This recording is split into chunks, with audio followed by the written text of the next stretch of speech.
أعوذ بالله من الشيطان الرجيم.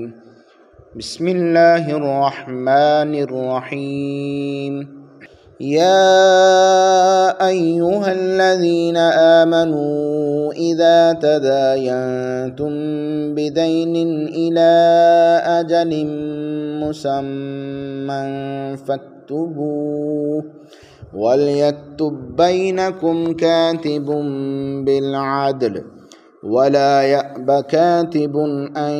يكتب كما علمه الله فليكتب وليملل الذي عليه الحق وليتق الله ربه ولا يبخس منه شيئا فإن كان الذي عليه الحق سفيها أو ضعيفا أو لا يستطيع أن يمل هو فليملل وليه بالعدل واستشهدوا شهيدين من رجالكم فإن لم يكونا رجلين فرجل وامرأتان ممن ترضون من الشهداء أن تضل إحداهما فتذكر إحداهما الأخرى ولا يأبى الشهداء إذا ما دعوا ولا تسأموا أن تكتبوه صغيرا أو كبيرا إلى أجله ذلكم أقسط عند الله وأقوم للشهادة وأدنى ألا